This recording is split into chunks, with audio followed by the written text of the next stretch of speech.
free-flowing kind of discussion, and I'm here in a sense to be supportive of you and for all the therapists in Israel. And in a sense, I have a deep understanding, not as deep as yours, because I'm not physically there, but I have relatives in Israel, and I've been to Israel, and I share a transgenerational trauma with the survivors and the foundation, even the founding of the state of Israel. I have relatives who were there, who actually came on the Exodus. So we have this whole kind of understanding of survival and the juxtaposition of the state of Israel with almost a bodily sense of survival. So it's not, in a sense, a metaphor that is casual or trivial. It's very visceral. It's very body. And as you know, at being trauma-oriented therapists, somatic orientations have been the gift. They've been the way of allowing people to recover and become who they really are.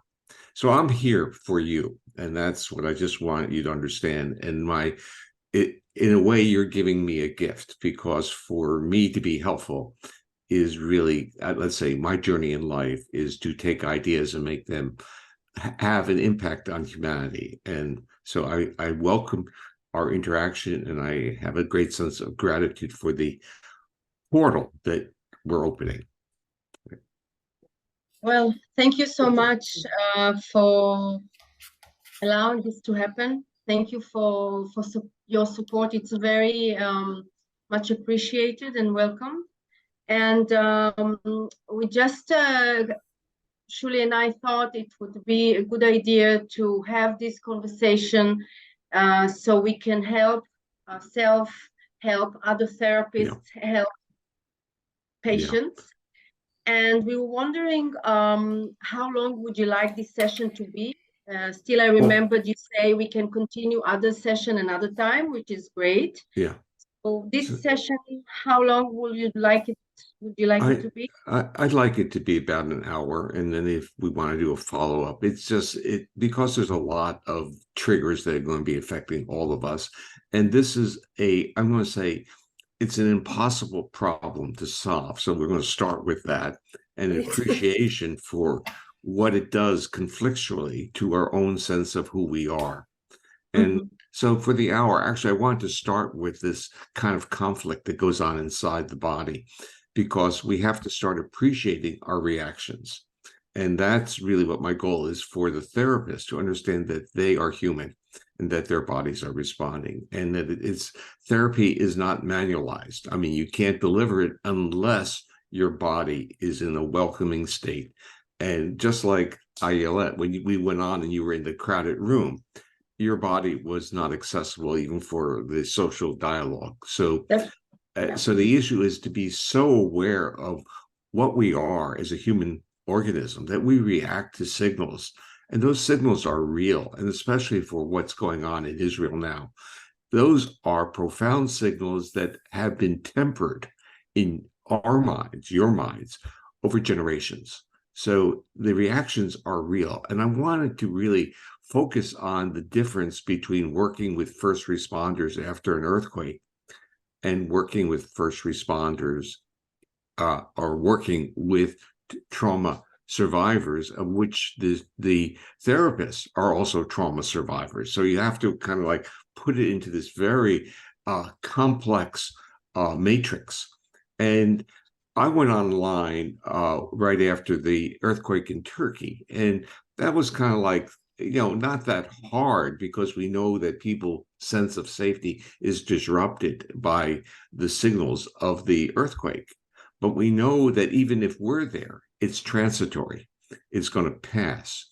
But that's not what's happening in Israel. And this is what makes it very complicated. And I actually typed 2 words, and that is anger versus fear. And these emotions are both physiological, and they go in different directions, and they get in the way of our empathy, or I wouldn't say they don't get in the way, they actually drive the empathy, not necessarily in a positive way, but they get in the way of our ability to be compassionate, to literally respond to those who are injured without saying we need to get back, we have to get retribution. So there's a dialectic that's going on inside of this anger and fear. And it's almost, I'm going to quote a basic hero of mine, and maybe one of yours, Viktor Frankl. And actually, I went back into his work, and he talks about the space between stimulus and response. And that's where literally free will and our ability to make decisions. You are being triggered with anger and fear, but it's that space in between before you make your response that you have to exert an understanding, a compassion, and your free will. Because it's so easy to react with anger, and it's so easy to react with fear because they are biologically motivating us. But we're this complex species that we can actually make meaning. This is a Frankl construct. We can make meaning out of those biological feelings. And that is the true challenge for the therapist, or actually for any compassionate person in the environment in Israel right now. Yeah, that's true. The emotions are very strong, and each one of us has her own resources. And we were wondering, what would you say if there will be an activation with emotions when certain words are being maybe used? Would it be okay to walk us through this emotion, or would we rather talk about it? What's your take on it? Okay, so you're leaning into your somatic experience history, so which is fine. And what we want to understand is that it may be easier to get into a dialogue with a body that is moving than a body that is sedentary or seated, because following this, the immobilization can be a trigger itself. So you might want to, it says both, I'm going to actually talk about therapist to therapist before we talk about therapist to client. You might want to start structuring certain types of co-regulatory experiences amongst yourselves.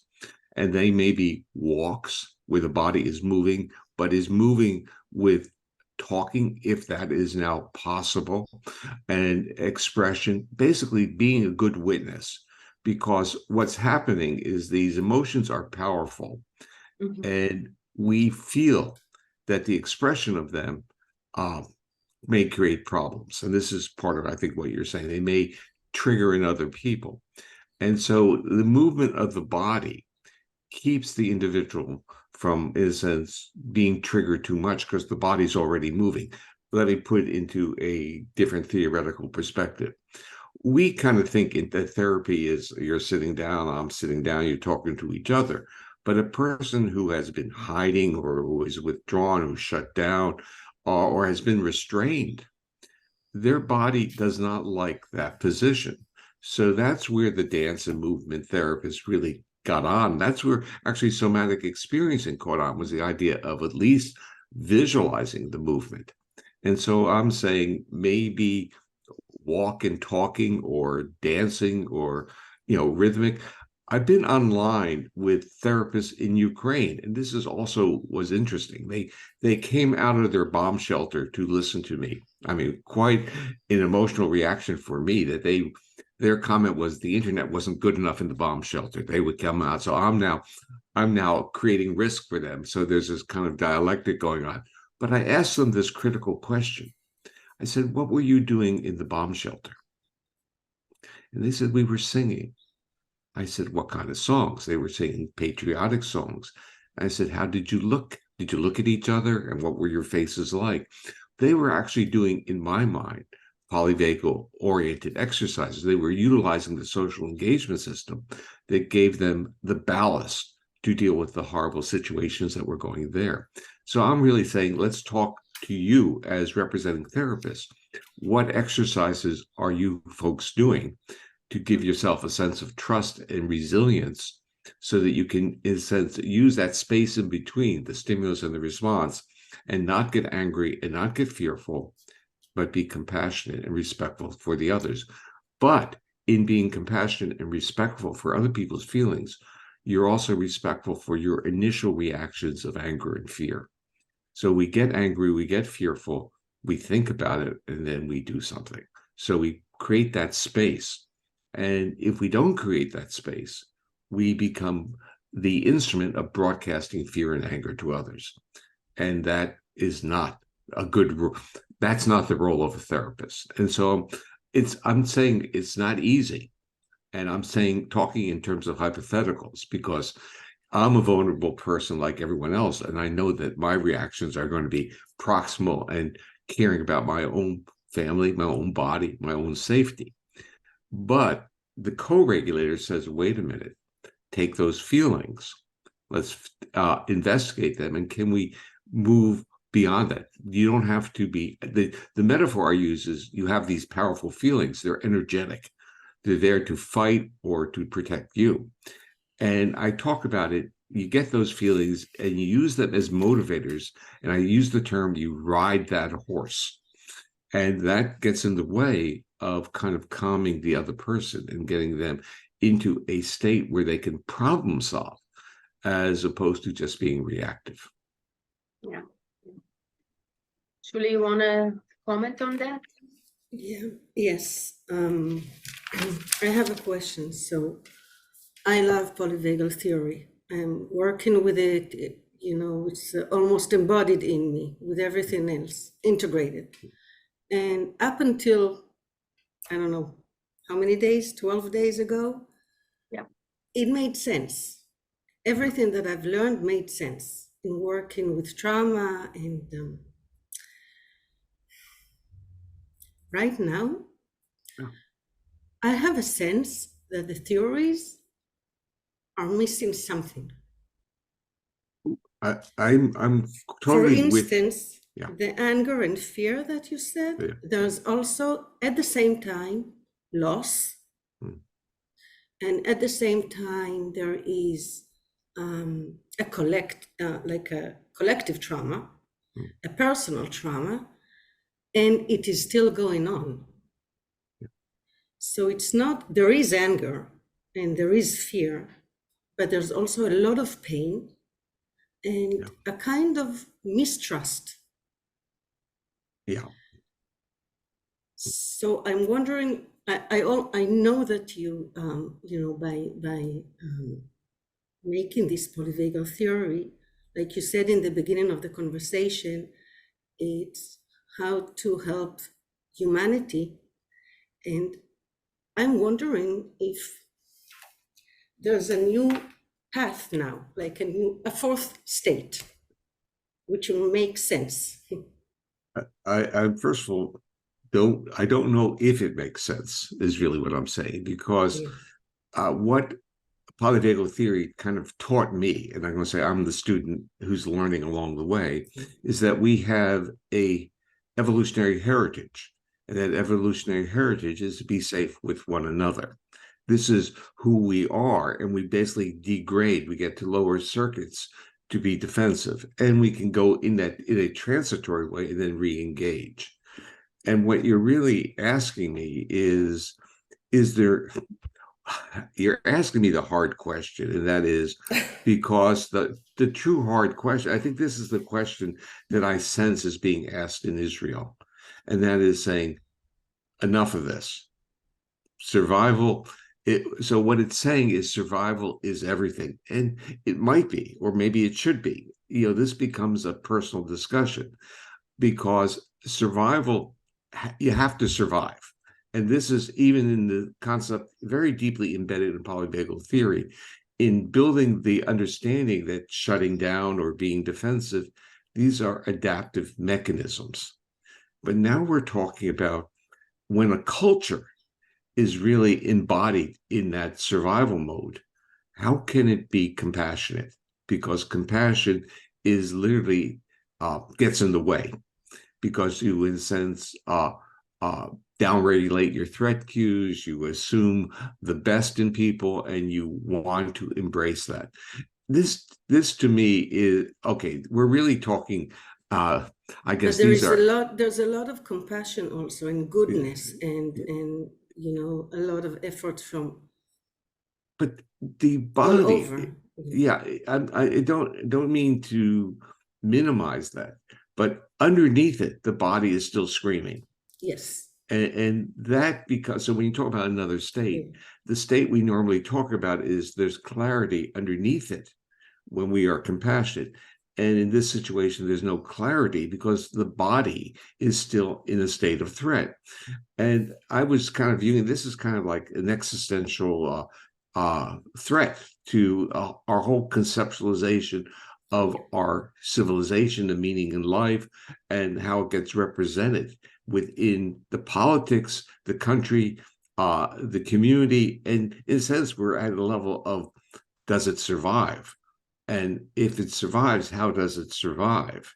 You know, what are the, it's a tough thing. So I don't have a solution. So I appreciate you asking me this. I'm respectful of it. But I had this basic, I will tell you my view, and this was kind of built in the 1990s. Can I say something? Sure. Can I just say something? Not all citizens were exposed or been through these life-threatening, horrible events. We were witnessing, but we weren't experiencing. So there is a difference in the magnitude of the influence. Yeah. We in other areas of the country, beside the kibbutzim that are along the border with Gaza, were affected differently. So the magnitude is differently. And I think this is what truly means, because all civilians organizations and some of the government organizations are gathered together. There is a very strong sense of community, a very solidarity, helping each other, having compassion, really using also the body and other modalities to help each other.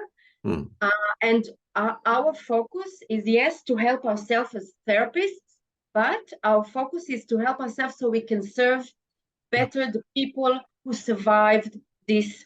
Sorry to, maybe the word that is coming is Holocaust. To serve the people who survived this Holocaust.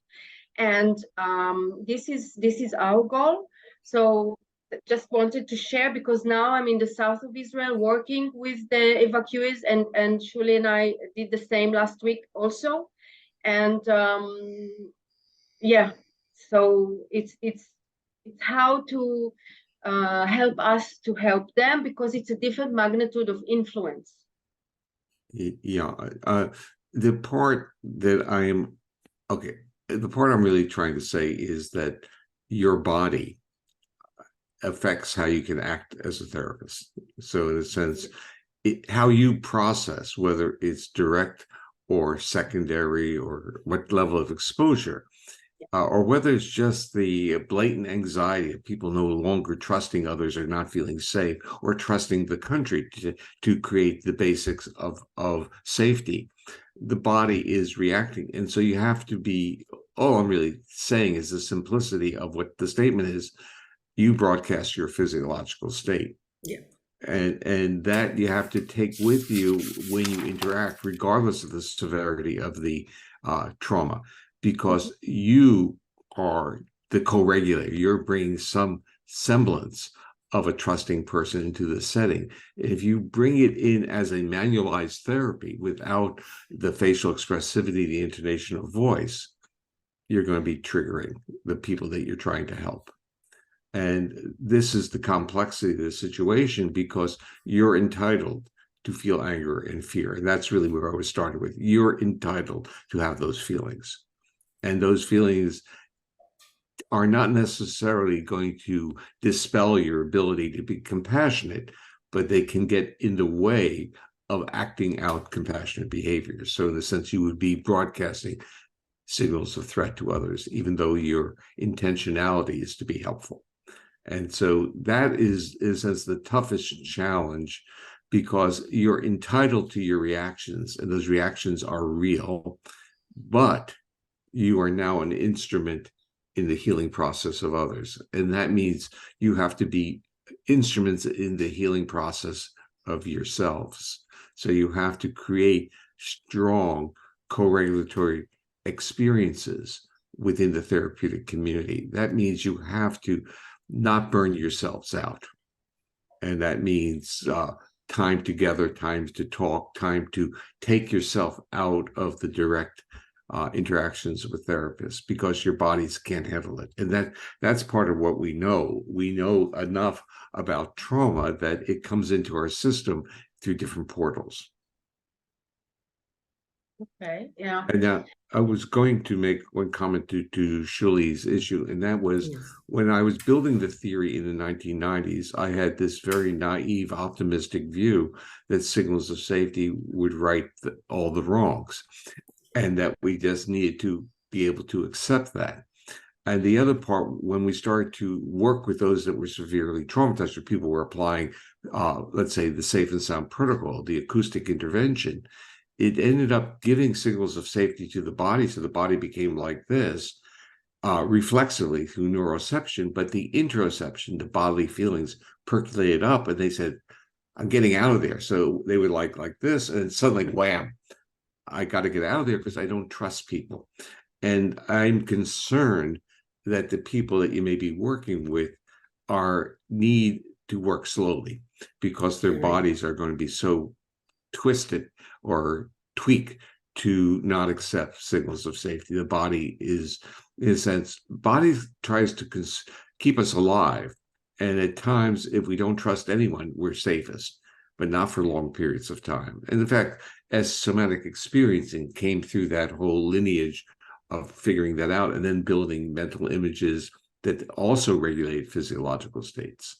Now, back in the 90s, when I was building the theory, I thought I could structure, let's say, a community, and I was the department chairman. So I thought I could create a structured community that would only have signals of safety, and I didn't quite understand it.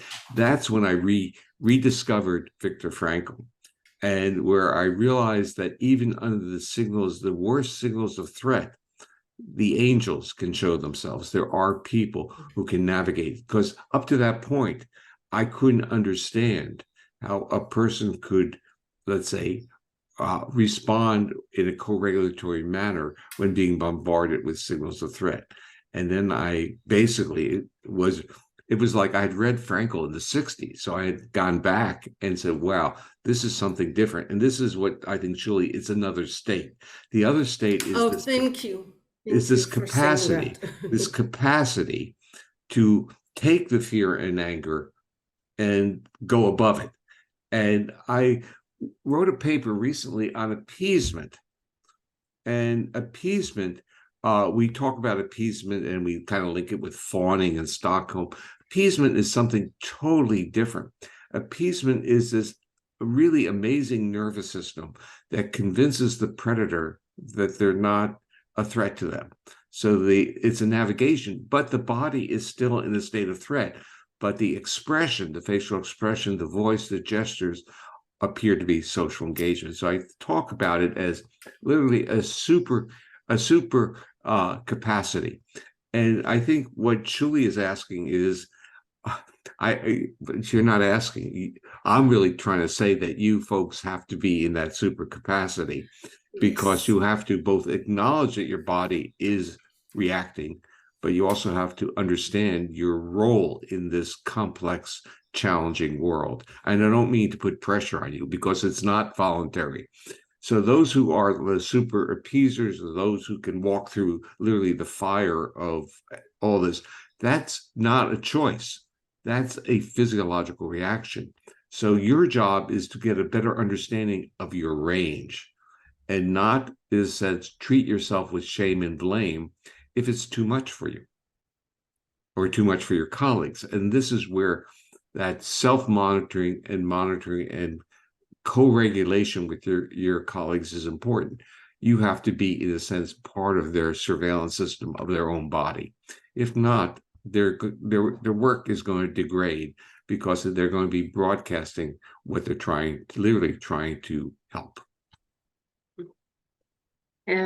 Yeah, one of the things that really is helpful, not just for me or for us therapists, for other people in Israel, is the fact that everyone is giving a hand. Everyone is helping, whether it's with equipment, money, presence, food, and our profession, not just therapy. Other professions are helping out voluntarily. So this is the action, the being active in our helping our community. It's a huge resource, and it allows us to be in a functioning state and not paralyzed. Not shutting down. Exactly. So we are very much in the ventral, in engaging and co-regulating, and I say to people that I work with, whether it's individuals or groups, I say, after things are coming down, after we do some work, I want to acknowledge that you are helping me, as exactly as I said in the beginning. You are helping me by allowing me to give what I'm trained to give. So this really puts us in what we call the healing vortex, and we are very much there, putting emphasis on what we can do. And yes, there is one of the things that I found really helpful for me to go, as you say, above fear, to go beyond fear, to be with the meaning, is the spiritual connection. And not by mistake. Yesterday I just pulled the card of Rumi, the poet Rumi, saying you can find dangerous people in anywhere, but the real quietness would be with your connection to God. And this really, for me also, and I know for some, is a huge resource, the spiritual connection. It helps us go beyond. Just share. No, actually, someone sent me a quote from the Talmud, which was similar to that. It was also this notion that there's always going to be disruptions, and there's issues. In a sense, there's a search for meaning in studying the disruptions, and that is part of our connectedness. So it's a tough journey. I want to kind of reframe something that you said. You're not totally in ventral, okay? You're in a ventral with a mobilized state. So you're in a hybrid state, and that's giving you the energy and the power and in a way, to engage others. I was going to use the word exuberance, but it's not exuberance, it's something else. And I couldn't think of the word, but it's just totally a desire that you have to get there and you have to be helpful. And that is that privilege that you're talking about to in a sense allow that energy, which is for others becomes fight and flight, can now be put into a co-regulatory state that can help support others. But if that gets blocked, you become like them. You become like your clients, because that's your co-regulatory portal as being an active therapist. Yeah, that's true. So what was interesting, and this is now research, I don't mean to minimize what you're saying and talk about research for a moment. We did a study looking at somatic-oriented therapists versus how their autonomic reactivity was based upon their trauma history. And if you took a general population, looked at their trauma history, their autonomic regulation was very much related to their trauma history. But within the somatic-oriented therapists, it was the autonomic reactivity was downregulated. So in a sense, this is the documentation that when you work with others, your own physiological, it's a gift, it's a bidirectional gift. And that's, what I'm really saying, there's even data to support that. It is because I thought that the percentage of body psychotherapists would have an extraordinarily high trauma history. It's high, but not as high as I thought it would be, which in itself is interesting. But the point is, people who have that trauma history and work with trauma survivors, there is a mutual benefit. Yeah. Julie, anything else you want to ask or share? So in the days that we worked together in the South this week, it was still this week. Yeah, all right. The days are, the interventions were clearly about the resonance of our state, of course, being a witness, like you said, And what I found is I made kind of a small structural exercise to use with them, depends on the state. And in my mind, I addressed the three states, the sympathetic, the dorsal, of course, to see where they are and to understand without words. Yeah. But what I found, because you said working with movement, which is wonderful.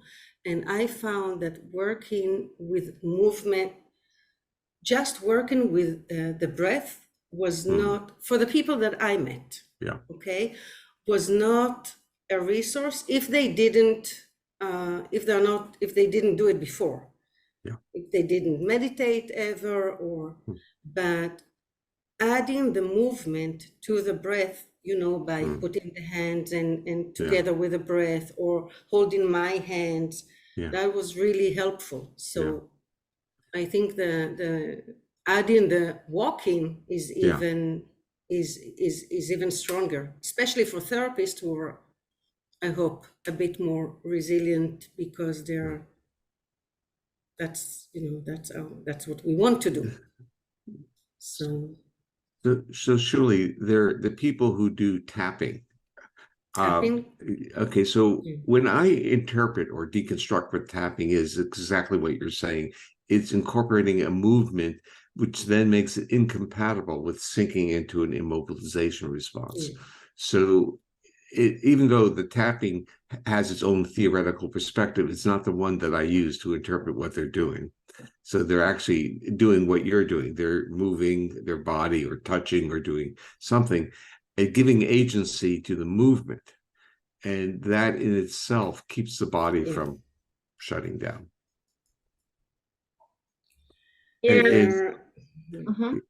The part that what Julie is also talking about is she's creating a interaction, which in itself is powerful. So it's especially when a body is in a state of threat, it's cutting off the interaction because everything is self-protective, and the narratives then start generating from that physiological state.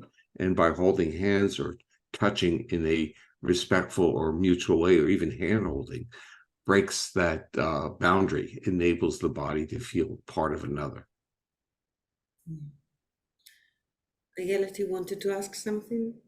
No, it's one of the things that I use when also walking through this, when people are coming for first aid, is again the touch and the bilateral stimulation.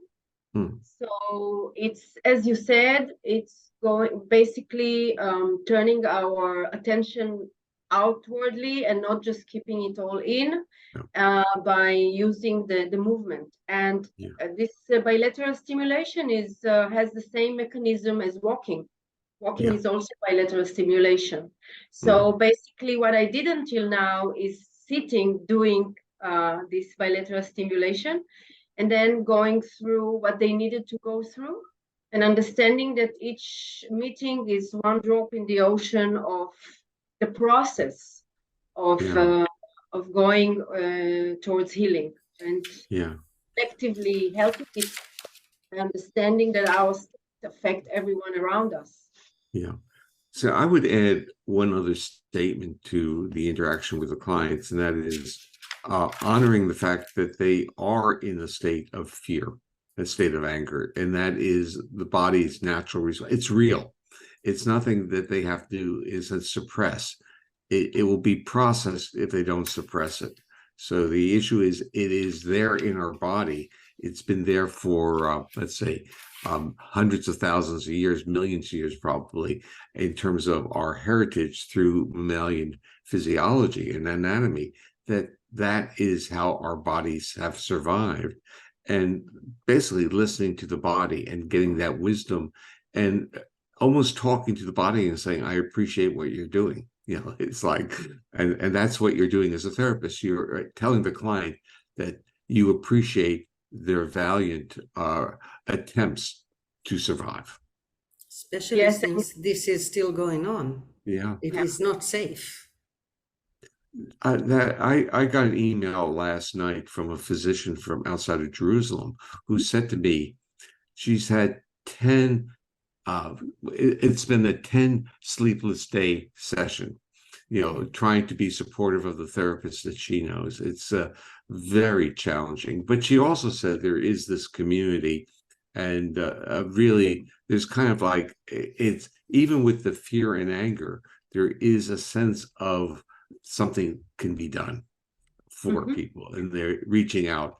And I think we all need to do that in the way that we can. As I said from the very beginning, you've given me a portal to deal with my own frustration of trying to be helpful.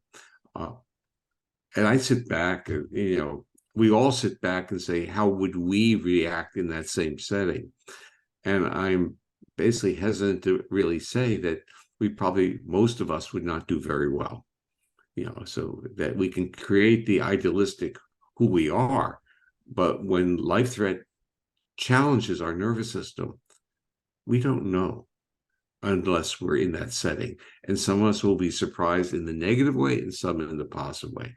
But that's like when Shuli was trying to push me into another nervous system model. It's perfect. Sorry. It's perfectly okay. Yeah. But the issue is we don't know. And the that's how we learn. Nervous system. Maybe. Yeah, we learn. And this is part of like when I learned really what appeasement was. And I learned that from a woman that was abducted for 19 years and was furious that they were telling her that she had Stockholm syndrome, that she loved the guy. She detested the guy, but she survived. Yeah. And the issue was, we don't know what we'll do when survival comes on the line. And this is where we sit back and say, there are some people that we are just in awe of, that their nervous systems were able to do it. It's not that they had it's not intentional. They were gifted with a nervous system that was resilient. And this becomes the important, because there's going to be shame in people whose reactions, because I'm not going to do. We need to tell people that it's not intentional. Their body is doing the best it can. And in a sense, our body today may not be our body yesterday or tomorrow. So it's a state our physiology is basically limiting or creating the resilience that we want in ourselves. And it's not intentional. It's not trained. It's an understanding. And through that understanding, we literally gift the nervous system to have greater range and greater resilience. It's almost paradoxical. If you try too hard, you restrict the nervous system and it doesn't do what it can do. If you allow it and honor it, it will do amazing things. And yeah, it's very touching what you said now, and also before, when you basically saying that we are communicating to the people we are working with. We appreciate what your body did. We appreciate how you cope, and it's honoring our humanity. It's what the terrorists maybe wanted to take from us, but we are bringing it back by honoring what was done, and the fact that we are sitting here and talking. Yeah. And there is a very inspiring story of a lady in one of the cities. She managed with her resilient nervous system to have this smile to those who were into their house and give them food and bandage them, and she survived. That's appeasement. That's appeasement. That's appeasing. Yeah. And you sit back and say, how could she do that? It's like, how could her body allow her to do that? And it's not like we can teach people to do that. It's like, that is just amazing. You start seeing that range of people. And this again brings me back to Viktor Frankl and saying, you're in the Holocaust, you're in the concentration camp. And now you're the generous giving person when everything is about survival. To me, I sat back and kind of reflected, trying to see, where did that resource come from? And basically we say it's literally gifted. We're different. It's our nervous systems. And we have an appreciation when we are gifted. It's like saying some people are smarter, some people are less smart, some people are physically stronger. A lot of it has very little to do with our own intentions. We are given a package, and what do we do with that package? And this is really what we're talking. If we have the resource and compassion, can we deliver things that will be helpful? But if we don't, are we honest and respectful of our nervous system and don't put our nervous system in situations which will be harmful to us? Yeah. Yeah. I'm wondering, you know, talking, listening, I'm wondering how we can take it forward to help other therapists. And it feels like, you know, touching a kind of doing an intro between us to see how we can speak the same language, or maybe, you know, being on the same page, as we say. And from this moment on, how can we, your generous help, how we can take it forward to help other therapists, if you have any ideas in mind. Well, I think first of all, we're going to create this video. We'll edit it a little bit, but we'll create the video, and then it'll be on the Polyvagal Institute platform, and you can link it and send it around everywhere, any place you want. I think what you need to think about, or may want to, I don't want to tell you what to do, let me be, but you may want to think about is how to structure the therapy days. How many hours can you handle? What kind of breaks do you need? What do you do during your breaks? Do you have, in a sense, like a coffee room where you can now interact and kind of co-regulate each other? Do you have the opportunity to go for a walk with a colleague or by yourself? How do you resolve what's going on inside your body so that you can be, the simple word is you can be present for your clients? And the other part of being present is being this effective witness for your client, which means that you are there and they feel free to express themselves and not feel that they're being evaluated by what they say. And so we need to hone our skills as being a good witness, and we have to hone our skills about our own physiological state with the understanding that we're responsible for our own state because it impacts on those we interact with. Yeah. And if we will take it forward to another session, a follow-up session, what would be, in your mind, the best way to do that? A supervision, a dialogue, or something else? Okay, so I think the first thing is really to kind of come up with how you two of you, because you're both on, how you would communicate to the therapeutic community about optimizing the resource of therapists. So it means a lot about self-awareness, monitoring state, breaks, co-regulation, total respect for the fact that you're broadcasting your physiological state, that becomes kind of like a little training program. You know, let's say a half hour or an hour video that you develop, and it has an outline of points. And you move that as literally a working or best practices of how you preserve yourself as a resource and optimize your resource in helping others. And okay, so that part. And then the other one is I could do something. Actually, this next week is gone. I'm traveling, doing things, but the following week I could do another. We could have a more open, because you'll, in a sense, spread and have opportunities. Maybe in about 2 weeks, we just have kind of a Q&A and a discussion, or maybe I just serve as a witness. You know, I'm there and I'm listening, and you're telling me what you learned. Then I learned. So you learn from implementing these things. Okay, great. So we'll aim in about 2 weeks to do a bigger open session. Yeah. And we will communicate about it, and Julie and I will prepare, you know, some structure and Q&A with you with other therapists would be great. Yeah, well, I hope this has been helpful, because, you know, the part I always say, remember, I'm not a therapist. And so I always feel like I'm being privileged to be in the room. But I learn from what I hear. And that's why I really love the feedback of what these ideas, how they impact on the delivery of services, and what we can learn from that feedback to refine it and make it better. Wonderful. Can I add also something? So I think you have a therapeutic presence anyhow. So you touch the healing through the, you walk the talk, as you say. And also, I think you're an inspiration for a lot of therapists all over the world, but I know in Israel, many of them.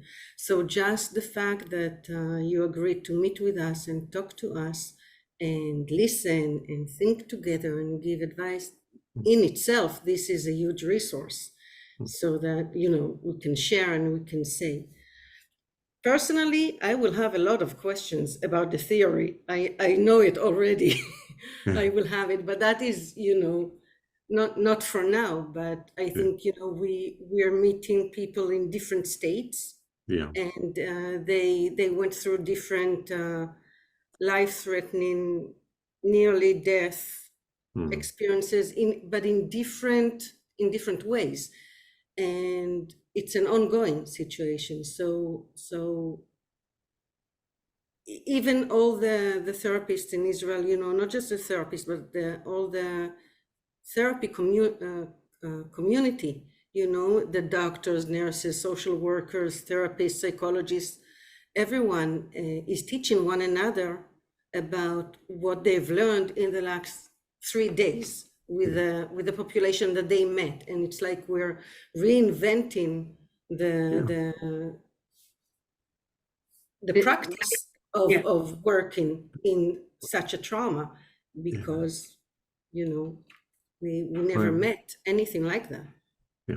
Well, again, this moves out of compassion now to kind of like a more intellectual discussion. And the answer is that's how we learn. We learn through the feedback. So we can come up with brilliant ideas, but they may not match the world. And what we're seeing in real time is how some ideas fit and how some ideas need to be modified under these conditions. And it's a very interesting opportunity because it touches humanity. And this is really, as I would say, the basic core of what polyvagal theory is about. It's about understanding what it is to be a human. That's how I used to say it. And in another way, when I share a dialogue with my friend Gabor Mate, when he uses the word humanity, I say sociality, as I always, and the importance of sociality as our evolutionary heritage. And this is really the ability to feel safe with others, to trust and co-regulate. And that is the basis of society.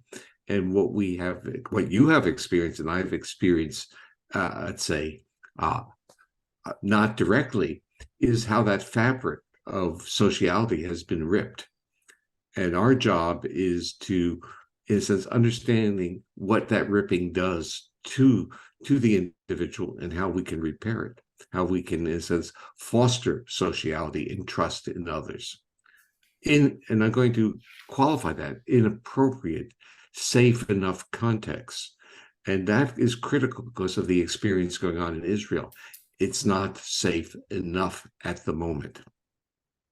Yeah, that's true. And that we have to, in a sense, literally put out there on the table with the anger and the fear. And that is, it's not safe enough to give the anger and the fear up. And that becomes a respect to our body and what our body's trying to tell us.